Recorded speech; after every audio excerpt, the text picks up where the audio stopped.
Welcome back, everybody, to your daily update on the state of the Malazan Empire.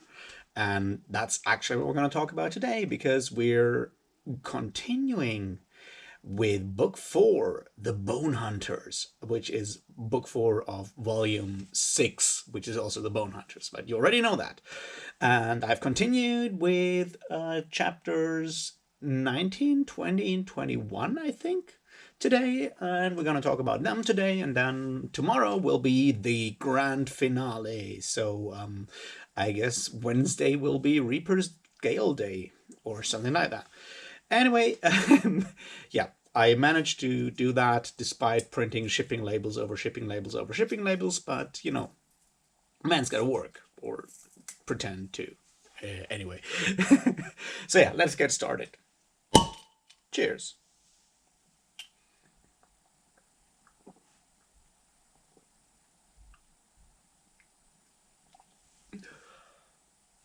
All right. So, a quick thing.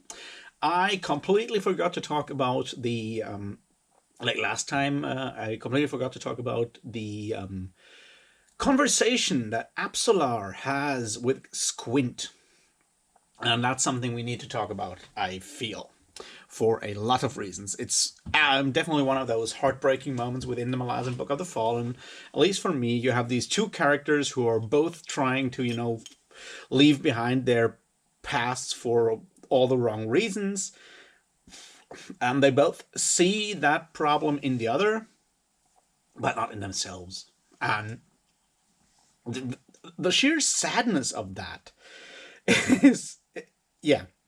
It's like when they're both lying to the other, that they, yeah, and then go away, and after the conversation they had, and both go away and think to themselves, yeah, well, there's nothing for them to feel so bad, but I couldn't tell them that I already knew who they are, and so you get the point. And the fact that sometimes we can see our very clearly the issues that hold down or haunt other people, while ignoring basically the same thing that haunts us, or not being able to dig ourselves out of our own issues, is something that is very, very real to a lot of people. I'm certainly not going to exclude me from that group. And the fact that they both basically still try to help the other person by providing them that space where they can feel accepted as a human person without all the baggage, all the imagined baggage around that comes with people's names and identities and all of that. That is just really heartwarming and heartbreaking at the same time, because it comes at the cost of that that lie, basically. It's as I said, it's a very difficult situation, and at least in real life, but the way it's handled is just, for me, was very moving once again. So yeah, I forgot to talk about that one before, so I figured I'll still mention it because this one is really important. All right, the next big thing that I feel we should talk about, for me, would definitely be the whole setup of the City of the Fallen, Felicin Younger. That bit needs to be talked about. The idea of their religion, like of the religion of the crippled god and all of that.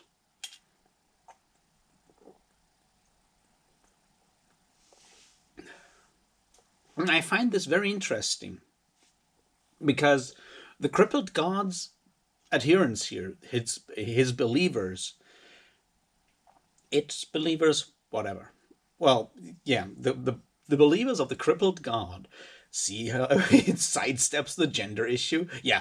Anyway, the faith that is built there for the first time is sort of like more easily comparable to real world religions, especially I feel to Christianity.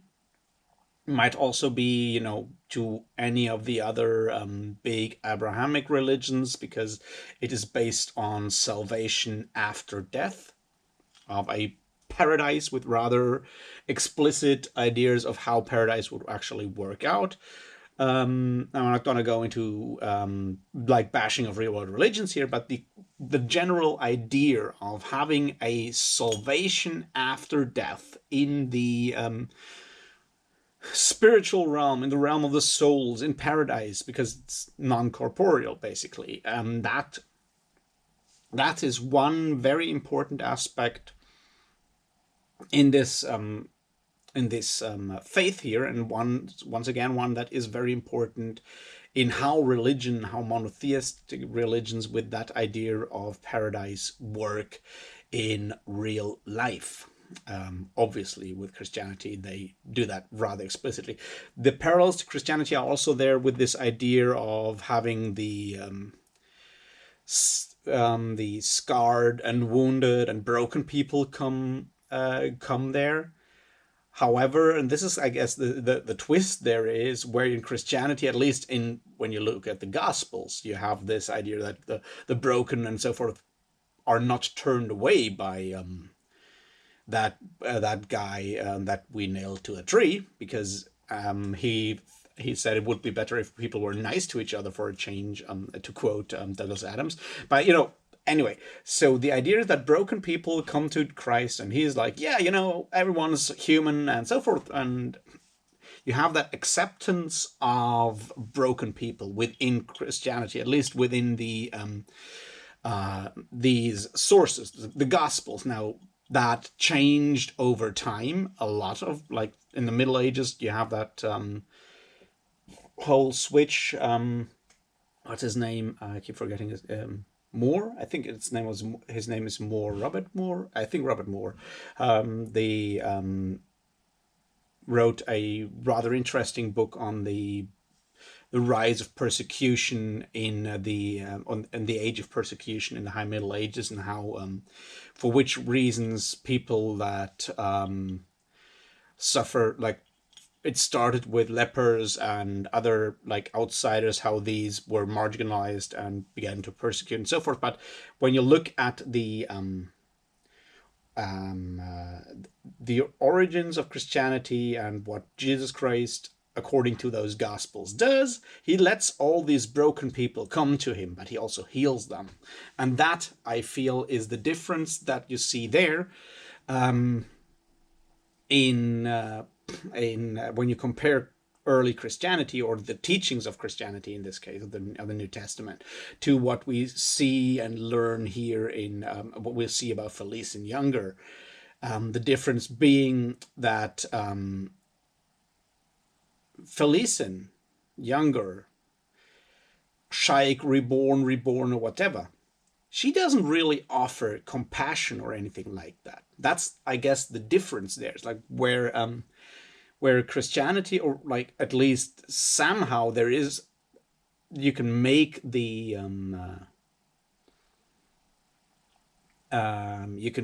claim, if you want to, that in the way that Jesus Christ is portrayed in the Gospels, that he shows compassion, heals the wounded or sick and whatnot, and tries to actually make their life, in their physical life, already a less painful experience than that, even though obviously there will be paradise afterwards and so forth. But he shows compassion and all of these things, these aspects that are important for Christianity, at least before St. Paul comes in and ruins everything. But Felician doesn't, and that's, I guess, the big difference between the crippled God.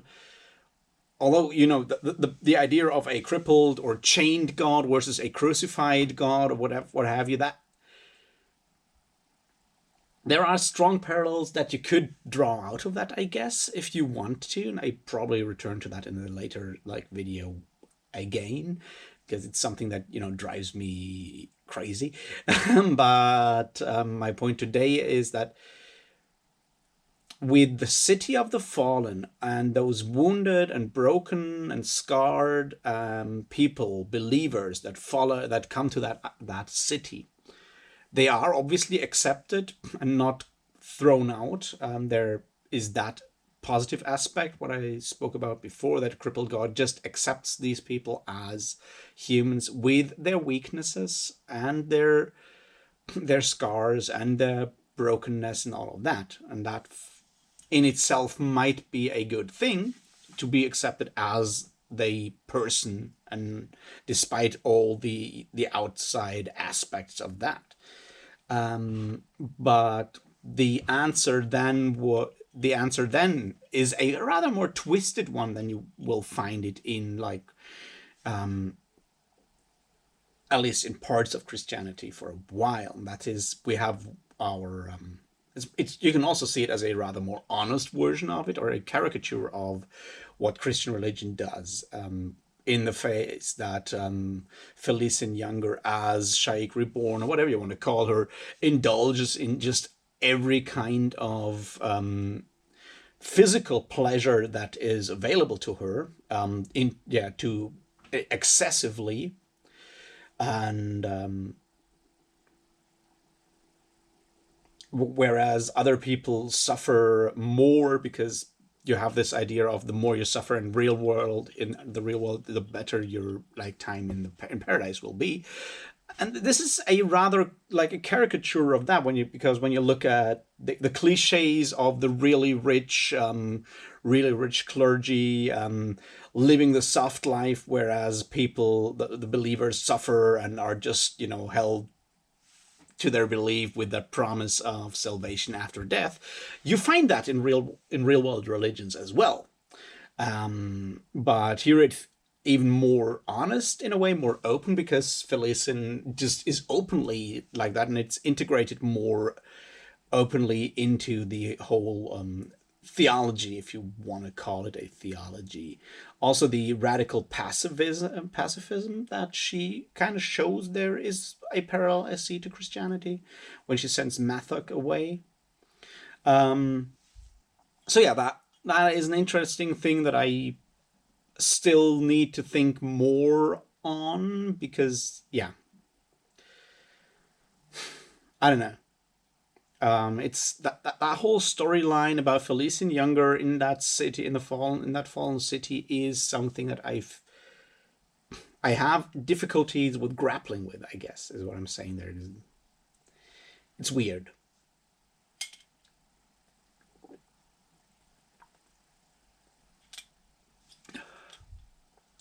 But then again, there's a lot of stuff going on in these 3 chapters. The whole idea with the moon breaking up, which was hinted at before, and then you have these meteors or whatever they are falling into the into the sea. The whole situation with Haborik there.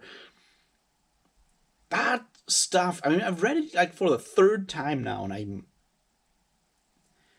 I'm really trying, but there's still a lot going on there that is just basically not really, that I still don't fully get or fully understand. I'm not even sure if we're meant to fully understand what's going on there.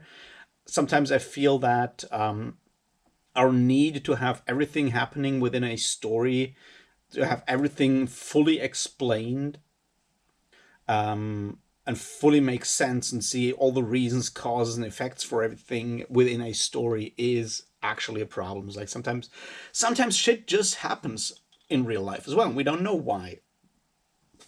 And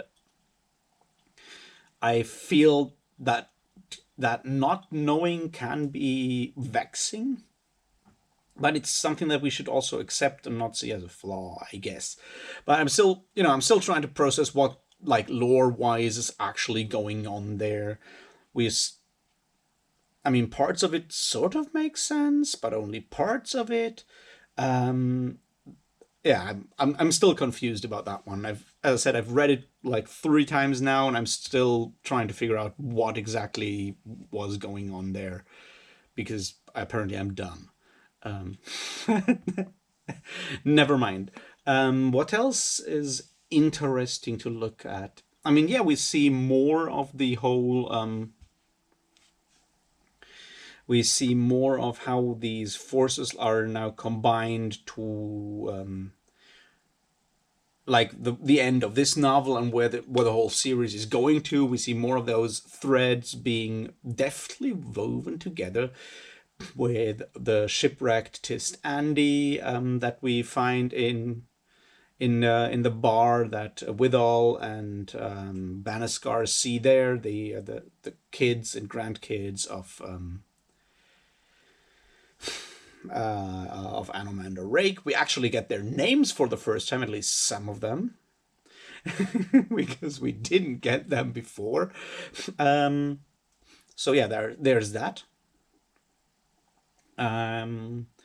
We have that conversation with Pearl and Banascar, and Pearl admitting that the like force or the organization that Malik Rel has built up is extremely powerful, which, for someone with the really battered self-confidence of someone like Pearl, who is basically a very shy and self-conscious person, as we all know, that shouldn't surprise us at all, right? Anyway, just joking. Obviously, that kind of thing is interesting in itself. Once again, what I find interesting is that Banascar trying to explain these things is so cagey and doesn't want to talk about it, because for an ex-priest, he's still very protective about like religious matters. Much more so than, say, Hiboric was as an ex-priest. But both of those, there might be something in a comparison of Banascar and Hiboric when you look at them as like actual true believers or what have you, cast out by the temple but not by their gods or something. I will have to think about that one. Anyway, it's happening, and it's we see how the part in Mala's Island is coming to a head more and more. We see the Empress herself is arriving. We see Cartharon Crest is still there, although trying to leave.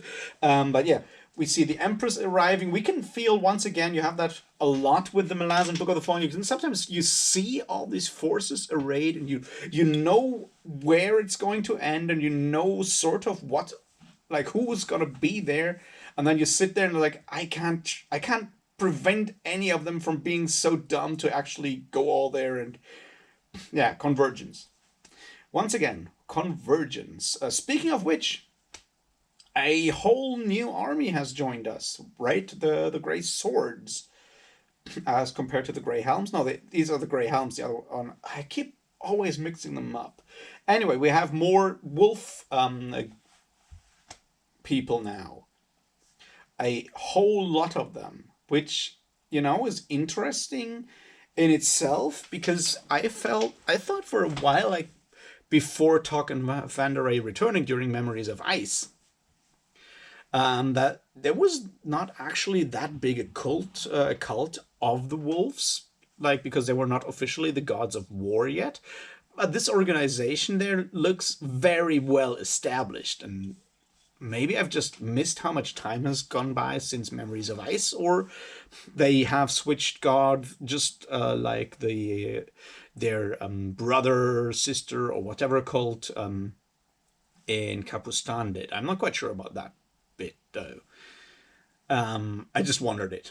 Anyway, we have a new mortal sword there, Krukaba, who is absolutely badass, although we have not seen much of that. But one important thing there is that I feel some people realize, and that is vital there, is they offer their service not to the Empire, not to the Empress, but directly to Adjunct Tavora Paran, right?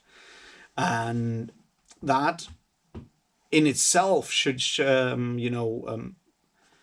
us something about Adjunct Tavora, because we already know that she's important. We already know that she's complicated, that she knows a lot more what's going on than she lets on.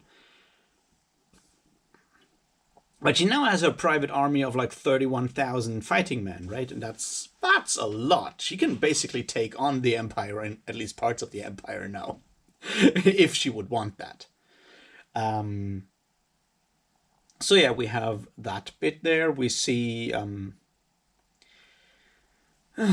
I feel at some point we need to talk about Tane Baralta. I'm not sure if today is already the right place or if we should wait until tomorrow because there's more Tane Baralta coming up in the next three chapters, right? I'm just not sure about that, but he's made his deal with the crippled god because he's broken, and he's broken enough that he is open for these kind of suggestions, and that's obviously a very bad thing to happen.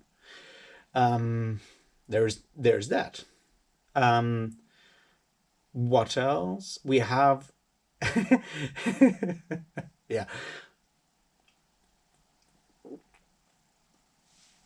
I did so enjoy that scene with Icarium and Shadow Throne, when Shadow Throne basically just tricks the Tist Editor into believing that their throne of shadow is not there, is broken, and Icarium completely figures it out and just doesn't want to give it away, I guess.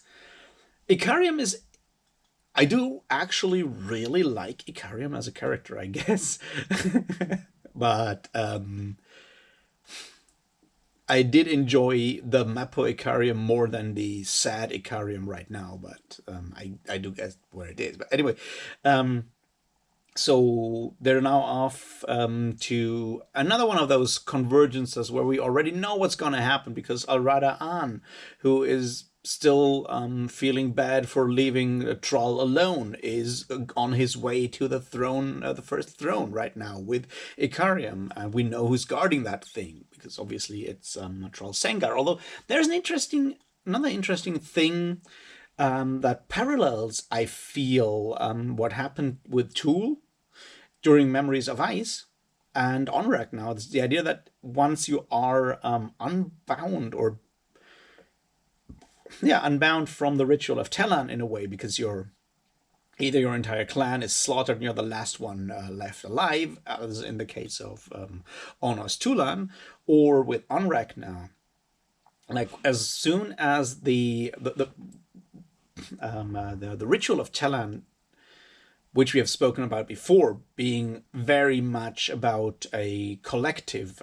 As soon as that loses its grip on a specific individual and they become more individual again, they rediscover or like their emotions reawake in a way. We saw that with Tool at the beginning of Memories of Ice after the scene with the Kilawa there. So there's that. And I found that, and now we see the same with Onrak the Broken, and he promises that he will awaken his anger and his rage, and that's frightening when you consider what great fighters Chalana and Mass are when they're just methodical and without any emotion driving them. You know? Yeah, but he basically says that himself. So there's that. What else did I miss? Probably a whole lot. Maybe yeah. No, I don't. All right, we should talk about Sepik for a moment. The idea of bloodlust being awakened in some of the Tist Edur commanders when they go over that like place and basically enslave the fallen Tist Edur and just murder everyone else in absolute brutality. We're talking about war crimes here, like that's not mince any words. It's like that's the point. They're committing a massacre just because they can. And now there's a bunch of reasons why such things may happen. There's been enough studies about the whole idea of why war crimes and wartime massacres happen, and I'm not going to go too deeply into that, but you could maybe see that something like that is happening there as well, that they're sort of losing grip of like their basic decency and morality, and the reasons might be the fear and terrible influence of Rulad on the throne, or just the stress of the campaigns all the time. We don't know yet. It's something that we will need to talk about in the future, but we see that basically they have just taken out an entire island, which sets them up as really bad guys, right? They're an enemy worthy to take on, because they're an enemy that commits a lot of crimes against humanity in general. But we'll see how that goes. Same, I feel like the end, like the switchover of Mathok and the Desert Riders to Ganuas Paran's army, that's like their realization that they have been soldiers for so long, that for them there's basically nothing else to do but to continue as soldiers, is something that we need to talk about at some point, I guess. In general, the idea of that it's very difficult to give up the soldiering life, and